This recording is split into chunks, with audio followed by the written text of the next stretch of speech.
asalaamaaleykum sama gars yi maa ngi leen di ziare di leen bëggee di leen jox seen wàccuwaay di leen dalal encore une fois seen YouTube di leen wax ngeen di abonné di aimer di liker di commenter ka partager gars yi li xew tey gis ngeen ko yéen ñëpp ah Seydina Ousmane mu sell mi génn na wax xam ngeen man damay topp kaa Adji Sarr nee na musul wax ne dafa ëmb.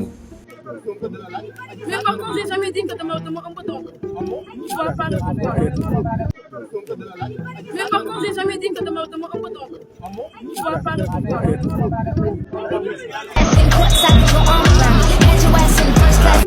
Jour boobu noonu la sama patron yëg ne man dama ëmb. ay sos la ngeen jéggal ma ay fen la. Jour boobu noonu la sama patron yëg ne man dama ëmb. Mais par contre, j'ai jamais dit que tu m'as un peu donc. Je vois pas le pourquoi. Ah oui, il dit ça. Tu n'as pas dit ça. Il n'a jamais dit ça. kii nag yaakaar naa moom kii dañoo war a cotiser noq ko ngeen baal ma kii dafa yabaate kii dafa indiscipliné quoi yow naka nga fi taxawee wax ne yow dañ la dëgg dangaa am mu nga ñëwaat fii naan musuma wax loolu ak say français yow dégg naa sax déggoo français quoi. première question bu ñu posé premier avocat bi posé question ci samay avocat maître Bamba Cissé la bi mu ko laajee première question bi làkk ko ci nasaraan làkk ko ci tubaab mu ne man dégguma tubaab day ne ko mbir maa ngi commencé neex yow yaa bind plainte nee nga yaa bind plainte boo xam ne tubaab yu xóota xóot nga ci bind maître Ndoumé ne ko ndax jàng nga droit ndax kuy bind plainte bay cité ay article code pénal di ko décrire ñu ñëw poser la question ci tubaab nga ne dégguma tubaab loolu day na waar. ndeysaan lu ma neex si moom nag danga koy gis muy wax nee na yaay day prononcé wu di wane ay r.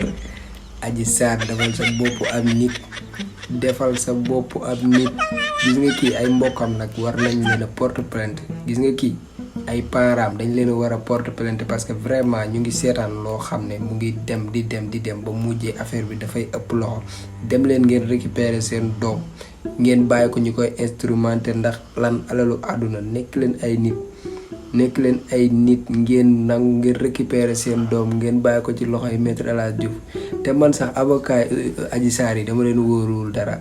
yéen gis ngeen kii fu mu teg loxoom gis ngeen kii buñ ko toppee ba ci biir moom mi yoon war na kaa wóoru de kii mooy saay-saay en tout cas gars yi gis ngeen lu dul dëgg du yàgg de da ngeen a gëm yàlla gëm leen yàlla ngeen delloo avance bi.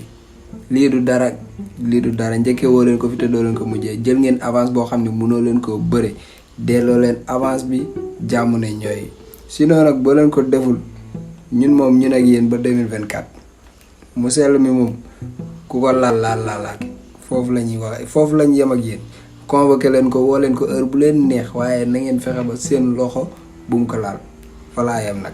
man ñun lii nañu mën a wax Ndoye Ndiaye. xaar ma ñëw yuuxul ci kaw waaye régler say problème mu kaa yaa leen mën